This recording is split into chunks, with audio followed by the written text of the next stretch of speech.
friends. Thank you for joining us. I'm Jenny Benson, the president of the Nebraska State Education Association. Since last March, Nebraska educators have advocated to protect students and their communities during this deadly pandemic. Public school educators have worked with their school districts to implement school safety plans to meet the unique needs of local communities. On September 1st, the state of Nebraska, without input from educators and without any public announcement, posted a new directed health measure that undermines school safety. This new directive puts children, their families, educators, and entire communities at risk. This video is meant to provide clarity on what the directive health measure means for our public schools and to provide specific NSEA guidelines to help all educators know their rights. We are also emailing NSEA members a Q&A about this directive. We also will post additional information on NSEA.org. Let me introduce Maddie Fennell, Executive Director of NSEA. Maddie?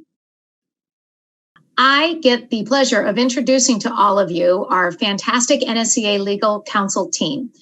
Today joining us, we have Scott Norby, Nick Welding, and John Hunsiger. Also with us today are NSEA Director of Advocacy Trish Guinan and Esau Matez, our Assistant Director of Advocacy and Teaching and Learning Specialist, both members of the NSEA staff. Esau. We hope this video and the directed health measure guidance we posted on NSEA.org will be helpful to you. Most important, however, is that you contact your NSEA organizational specialist when you have concerns or questions or a situation regarding COVID-19 in your employment. NSEA has 18 organizational specialists, or OS, who are stationed around the state to serve the needs of members. There is an organizational specialist assigned specifically to your local. You can find your designated OS at nsea.org or by calling NSEA at 1-800-742-0047. Before we delve into how the DHM affects members, I want to emphasize two critical pieces of advice for every member. First, members should absolutely contact their OS should one of these situations arise, even if it all seems to be handled smoothly and in accordance with protocol. Secondly, never sign anything new, such as a medical waiver, without running it past your OS. Administrators and bookkeepers tend to push such paperwork as a matter of habit. This is important. Do not sign any such waivers without first running it past your NSEA organizational specialist. Let's review how NSEA is helping. First, our legal team worked with NSEA staff on scenarios and developed guidelines that have been emailed to all our members. Those guidelines are also on nsea.org under our COVID-19 section. Secondly, this video will help answer other questions that may arise. If you or one of your NSEA colleagues have questions, please let us know. Call or email your organizational specialist to info@nsea.org. I've also had Zoom meetings with our local association presidents to hear their questions and concerns. And everyone here at NSEA will continue to reach out to our locals and to our members to help answer questions and support you during these challenging times. So let's get down to brass tacks here with our legal team. So Scott, I'm going to start with you. What does this DHM really say, and how is it going to affect how and when a school employee must, should, would, could quarantine? Maddie, a DHM, or a directed health measure, is an order of state government issued by the Nebraska Department of Health and Human Services, or in addition to a local health agency or district. The purpose of the DHM is really to regulate behavior to minimize the spread of the virus. So really, the purpose of the DHM is to do such things as order or limit the number of people that can gather in any given place, encourage social distancing, require or encourage the use of personal protective equipment like face masks and so forth. The DHM is applicable only in Nebraska, and when it was originally issued last spring, its provisions were equally applicable to all Nebraskans. Nobody was singled out for special treatment. And that included its quarantine and isolation provisions if somebody has an exposure to or otherwise is positive or symptomatic of the virus. That changed effectively September 1. As of September 1, educational workers, as described by the DHM, are now treated separately. Educators under the new DHM are no longer required to stay home unless they become symptomatic or test positive. Instead, under those circumstances, educators may continue to work but must wear a face mask for 14 days, self-monitor for symptoms, and practice social distancing. Now, isolation is still required for educators if they become symptomatic or if they test positive. So that's really the gist of the DHM, what its purpose is, and how educators now, commencing September 1, are treated differently than the rest of citizens of the state. As part of our discussion today, we're also going to talk a little bit about the sick leave provisions related to COVID-19 under the Families First Coronavirus Response Act. Sometimes it goes by the acronym of FFCRA. You may even hear us refer to it as FFCRA. Now, FFCRA is a federal law, not a state law, that provides employees with paid leave under qualifying COVID-19 related circumstances. So to distinguish the DHM or directed health measure from FFCRA, if you will, the DHM is a state order that mandates certain behaviors. FFCRA provides sick leave benefits under certain qualifying conditions. And although these are totally different laws, one's a state order, the other is a federal law, one regulates behavior, the other provides certain paid leave benefits under qualifying conditions, these laws really have to be read together. And in terms of how educators respond to certain situations that they're confronted with in the workplace as it relates to COVID-19, these laws have to be read together, and some of the guidance that we intend to share today is associated with both of these laws read together. Okay, Scott. So for the purposes of our members here who are watching, we're going to be talking about basically a Venn diagram where we've got FFCRA on one side and we've got the DHM on the other, and we're going to see where they overlap and where they interplay and where what comes into play here. But then we've also got a separate Venn diagram going on now that is isolation and quarantine. And so quarantine is when I don't know whether or not I've got it, so I'm on watch. And isolation is there is something that indicates that I've got it, either by symptom or by test. So now let me ask you, how do I know as an educator if I have been exposed to somebody? What right do I have to that information so that I even know what I should be doing?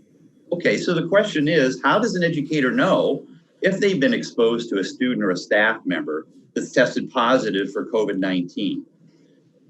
Maddie, when a person tests positive for COVID-19, they will have the results of that test provided to the local health department and or the Nebraska Department of Health and Human Services. That's a requirement of state law.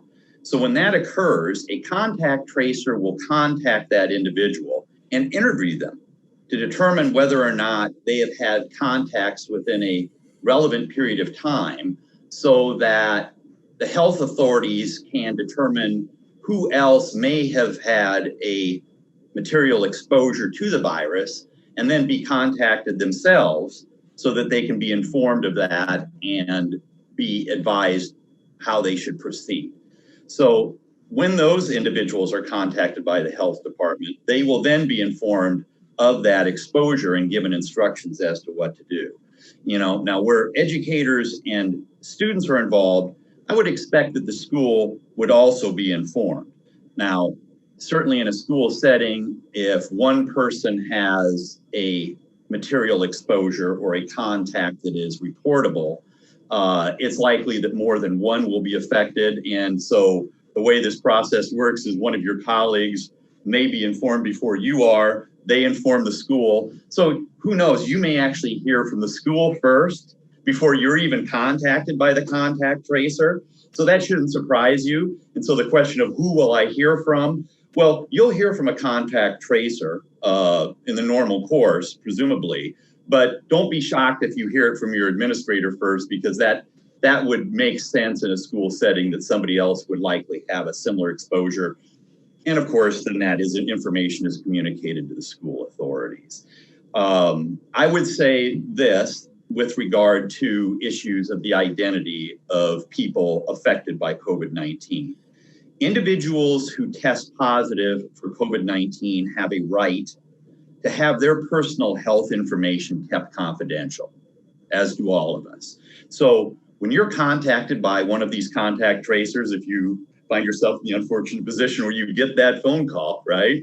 They're not going to share with you who the name of the person you may have had contact with. They're simply going to inform you that they have received information and you have been identified as somebody that may have had a meaningful contact with somebody that is tested positive, and then ask you some questions about how you're feeling and give you instructions accordingly.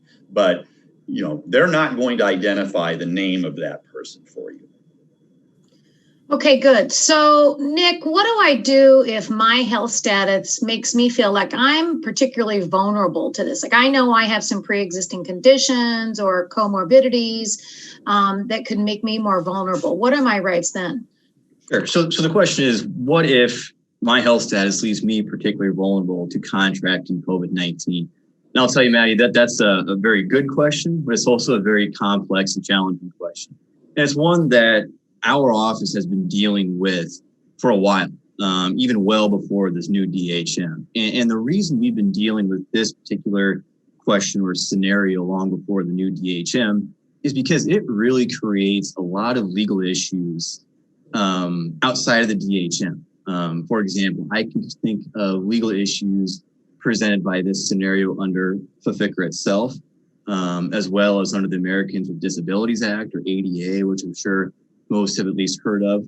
I can also think of issues that are created under long-term disability policies, or even regular sick leave policies found in negotiated agreements and board policies. Now, the answer to any one of these legal issues, whether it's under the ADA or FFCRA, really depends on specific facts. And the answer to any one of these questions can be very different, just based on one particular fact. So I can give you examples of the types of questions that I would ask someone if they were to come to me with this type of question. And one is, do you have a CDC recognized comorbidity? I'm sure most are aware the CDC has identified a number of comorbidities that may create increased vulnerability to contracting COVID-19. And for those that do have these CDC recognized comorbidities, I would ask them, how extensive is it? And does it affect any life functions? I'd also ask anyone asking me this question, what has your doctor advised you?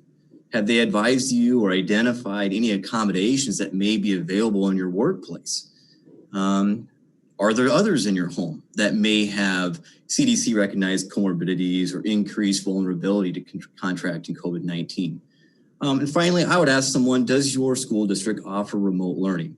Now, these are just questions that I've kind of come up with at the top of my head. I'm sure if you were to wind Scott, John, and I up, we could think of a number of other questions that we could visit about this all day. But hopefully that gives you a sense of just really how complex this question is. So I think the best approach to dealing with this type of scenario is contact your organizational specialist and be prepared to visit with your organizational specialist on the types of questions that I just identified and perhaps more.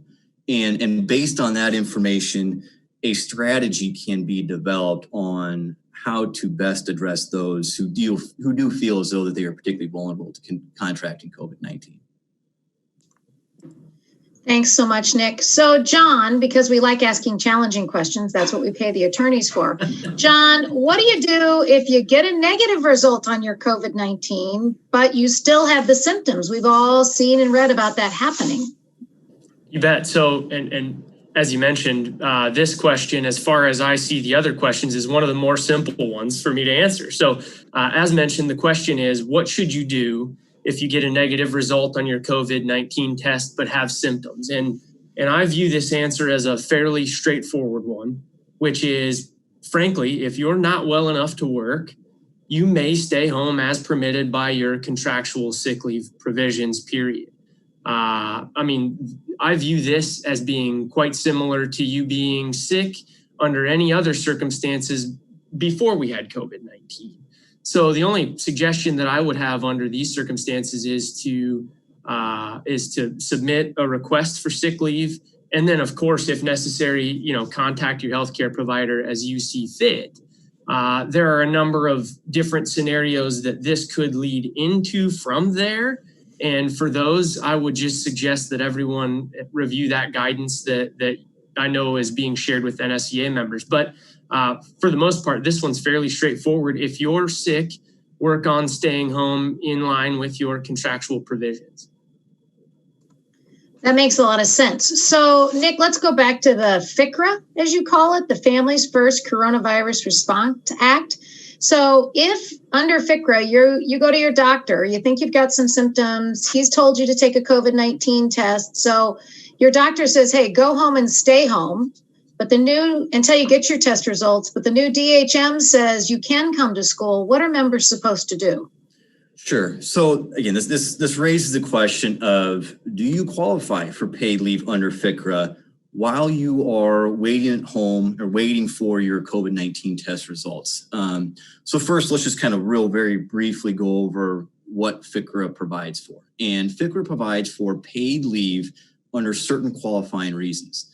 Now, one of those reasons, is certainly not the only one, is if your doctor advises you to stay home because he or she believes you might have COVID-19. Now, to be clear, taking a COVID-19 test and awaiting test results does not automatically qualify you for paid leave under FFCRA. However, it would seem quite possible that if you've taken a COVID-19 test and you're waiting at home, depending on your circumstances, your doctor may believe that you should stay home because it is unclear, you haven't gotten those COVID-19 test results back, and based on your particular circumstances, you may have COVID-19. So if you are actually advised by your healthcare provider to stay home, then in my judgment, I think you very well likely qualify for paid leave under FFCRA. Now, I think this example raises issues, which I'm sure we'll address here in a moment, related to telework. And I think it's one thing to keep in mind as it relates to FFCRA leave is that you are arguably entitled to FFCRA leave if you are unable to telework. And so FFCRA provides that you are entitled to FFCRA leave if you're unable to work, which includes telework. And so that means if your employer offers telework and you are able to perform it, then arguably you're not really entitled to FFCRA leave. But let's say that you are home and you have symptoms and you are physically unable to telework, even though your employer makes it available, then under those circumstances, I think that you would be most likely qualified for FFCRA leave. All right, so Nick, I'm going to follow up with you on that real quick. So if my school offers remote teaching, can I refuse? I feel fine. I just want to say, no, I don't want to remote teach. Can I refuse and still qualify for FFCRA? Most likely, no. I mean, the bottom line is, Maddie, is if the telework is available and you're physically able to do so, you cannot refuse and still qualify for FFCRA leave. You're only eligible for FFCRA leave if the telework is available and you just can't do it because of COVID-19 related reasons. One certainly would be is if you're symptomatic and you're just too sick to actually perform the work at home. Okay, so then John, FFCRA is only until December 31st of this year, and there's 10 total days leave, but does that mean I have to take all 10 days at the same time? Yeah, so the question that has come up is, does FFCRA allow an employee to split those 10 days of leave you mentioned, Maddie? And I want to kind of parse this question out. Number one, it does not allow an employee on their own to choose when to split the use of those days. Now, if you qualify for FFCRA because you're caring for your child whose school or daycare is closed due to COVID-19, your employer may allow you to stagger your FFCRA leave, but currently, regulations require your employer to agree to that, at least in our state. So that's a key consideration to make as you're trying to figure out whether or not you can stagger the days. Now, under all the other qualifying reasons that a person might qualify for paid sick leave, those being, as examples, you have symptoms and are seeking a diagnosis, or your doctor is making you stay at home, or you're subject to a government order. If you qualify under those different examples of FFCRA paid sick leave, you can, first of all, you need to take your leave in full day increments, number one. You can't spread it out. And that's because, I mean, that just checks out. You're home sick, so you can't just take a half day. The purpose of the law is to keep sick people out of the workplace, so you have to take your increments in a full day. Now, if you only use 2 days of your sick leave, let's say you have symptoms or believe you have COVID-19 symptoms, you're seeking a diagnosis, but in 2 days your test comes back and it's negative, and your doctor says, it's actually allergies, you can return to work. You've only used 2 of your FFCRA sick days. You have 8 remaining. So in that sense, yes, you can split them up. That's good to know. Okay, so Scott, several places in the guidance that was prepared by our legal and communications team, several places in that guidance, it says, go to your doctor and ask your doctor. So if I go to my doctor and he says, hey, I think you need to stay home, for whatever reason, what am I required to provide to my employer in regards to what my doctor's telling me to do about a COVID-19 related condition? Okay, so the question is, what information will you be required to provide your employer if your doctor recommends that you stay home due to a COVID-19 related condition? Well, Maddie, if we're talking about FFCRA leave, paid sick leave because of a qualifying COVID-19 condition, the regulations provide that you're not required to provide any information other than the identity of the healthcare provider who has made that recommendation. However, I can envision situations where an educator might be well served to actually provide perhaps more information than that. And indeed, I can envision situations where an educator could be arguably obligated to provide more information than that. For example, the simple situation is where you test positive for COVID-19. You tell your employer you've tested positive for COVID-19, they're probably not going to want any more information than that. They may want a copy of the test result. I know that a lot of times Test Nebraska sends you an email or whatever, but there's no really need to provide any more information, and certainly the law wouldn't require that you provide anything more than that.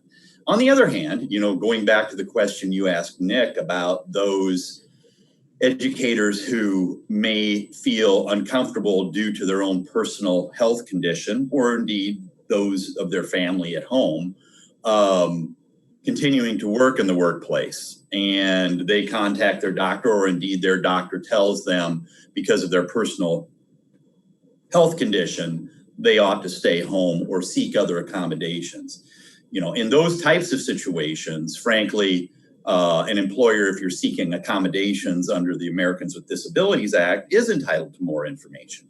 How much information they're entitled to depends on the unique facts and circumstances presented by the situation. And indeed, I honestly believe this is probably one of the areas where your NSEA membership will have substantial value, because what I'm going to suggest is if that's a situation you're looking at, you really should contact your NSEA organizational specialist and initiate a dialogue with them about your situation and get some advice before you actually approach your employer regarding a request for those types of accommodations, because those are so fact-driven, and the extent to which you're going to be required to provide medical information is going to be fact-specific. A couple of caveats. First, as Trish noted at the outset, our advice to you, everybody out there, is never sign a broad release of medical information for your employer. We've run into it, we continue to run into it, where for whatever reason you're seeking either some type of leave or You need to withdraw yourself from the workplace due to a COVID-19 condition. That does not require that you release all of your medical information to your employer, and you should not do that. Don't ever sign anything of that nature without first fully informing yourself about what the implications are of what it is you're going to be asked to sign. Again, that's where your membership comes in handy. Second, never authorize your doctor to visit verbally with your administration. You know, a lot of times it's like, well, why don't you just have your doctor call me? Well, we'll visit about it. I don't think so. That's just never a good idea. So, you know, with those caveats in mind, I think to summarize, really under FFCRA, all you have to do is identify the name of your physician. But under other circumstances, you could be arguably obligated to provide more information, and in those types of situations, get advice. All right, good to know, Scott. So when in doubt, don't sign and don't give blanket permission to give people your personal medical information. Those are just good. Put those on the life rules you should know. So John, what happens if somebody wakes up feeling ill? I take a couple sick days. I think it's my allergies. I don't think I have COVID-19, but then it doesn't go away. And I go to my doctor, he takes a test, turns out I did have COVID. Well, then can I retroactively go back and call it FFCRA and get those days back in my sick leave? Yeah, so Maddie, this is a question that we've kind of seen pop up as well, which is I was sick. I thought maybe it was COVID. I wasn't sure. So instead of asking for FFCRA right away, I just took a couple sick leave days only to find out that I actually did have COVID and qualify for FFCRA. And now I want to substitute that leave in lieu of the sick pay that I've just expended. The answer to that question, at least in our view, is that number one, the regulations haven't really specifically answered that yet, but our organizational position is that yes, you should be able to substitute leave that you've already taken, sick paid leave, with your allotted FFCRA leave if you have any remaining. So, you know, my suggestion to our members out there potentially facing this situation would just be to seek out someone in your administration, request that FFCRA leave be swapped with the leave that you've previously used. Ask for that switch to happen. If for some reason it's denied, that may be a reason for you to avail yourself or use the grievance procedure that has likely been negotiated on your behalf. So that would be my suggestion, would be to ask the district for that swap. And if for some reason they deny you, you may want to grieve that. So John, if I become ill with COVID-19, don't I just qualify for workman's comp benefits? That's another question that has arisen alongside the other questions that my colleagues have faced. And again, generally the question is, if I contract COVID-19 while at work, doesn't that mean I qualify for workers' compensation benefits? The one thing that I want to make clear before I answer that question is that, first of all, every state has not very different, but pretty different workers' compensation laws. So this answer that I'm about to give you, I think is pretty true for Nebraska, but may not be accurate for other states that might define occupational illness or might have statutes that are much broader than ours. But in Nebraska, workers' compensation law provides that a worker may be eligible for benefits for work-related injuries resulting from either an accident or an occupational disease. Now, in our judgment, whether COVID-19 actually qualifies as an occupational disease is questionable. What I would say is that typically occupational diseases are often something more akin to something like black lung disease, which a coal worker would suffer as a result of exposure doing the coal worker's work in the coal mine. That's typically what our courts have viewed as an occupational disease, but there are certainly arguments out there both ways. So whether or not our court would view COVID-19 as an occupational disease is in question. And frankly, I think that is something that may need to be addressed by the legislature. So as of right now, that is in question. So I want to say thank you to John and Nick and Scott and Trish and Esau and all of our NSEA staff who are working so hard on all of this. We know we've only probably scratched the surface of the questions that people have, and we know that everybody has their own individual situation, which is why it's so important that you stay informed and you reach out to your organizational specialist. Jenny has been out there in the field talking to folks, as have I and our staff, and we've been in close contact with our local association presidents. And a number of the local presidents and leaders have told us that they've talked to superintendents and administrators that don't plan on using this DHM requirement right now. They don't plan to force an educator who's been exposed to COVID to continue to be in the classroom unless it's an unusual situation with extenuating circumstances. However, we know that that can change. We also know that our members have significant issues with workload concerns. This whole asynchronous, synchronous teaching and learning and remote and live, the health and safety responsibilities, wearing a mask, wearing a cover, washing hands. We know that all of this is just overwhelming to so many people right now. But for those who are in orange and yellow, we also have some members who are closer to green and they're kind of able to go back to normal. And so we're trying to balance all of this just as your situations are balanced. So members should know that they absolutely can contact their organizational specialist should one of these situations or other situations arise. Even if things seem smoothly, in accordance with protocol, know that we're always here just to give you that touch point to let you know that the decisions you've made are okay or to offer a little bit more guidance. Jenny, I'm going to turn it over to you. Thank you, Maddie, and everyone else who's joined us. I am truly grateful for all of you, for all of our staff, for our panelists, and for you as members. It is truly my honor and privilege to be the president of NSEA. I have been visiting schools and classrooms around the state. I am practicing all the safety measures, wearing a mask, trying to social distance, doing all of those things. And I want to acknowledge that you are doing that incredible work as teachers and staff. And I know that it's a significant stress and you are experiencing some challenges as you try to do your best to teach and take care of our students, that take care of your classroom, of yourself, and of your families during this pandemic.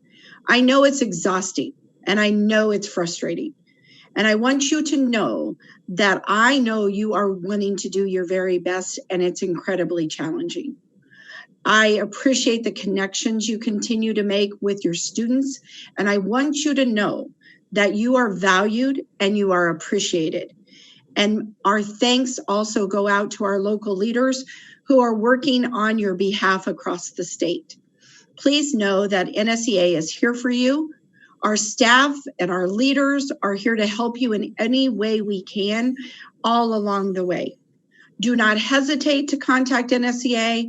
You can email, you can call, you can visit nsea.org and look under that COVID-19 information. There is a wealth of information, questions and answers and guidelines and things that we want you to be able to utilize, that we have worked with you, we listen to you, we hear you, we see you, we appreciate you. You may follow us on our NSEA Facebook page.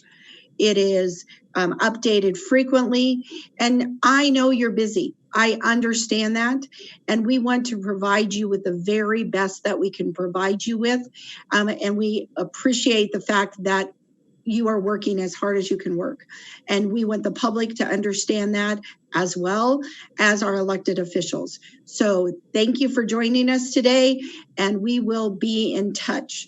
Please remember, you are important to us. You belong with us. Thank you.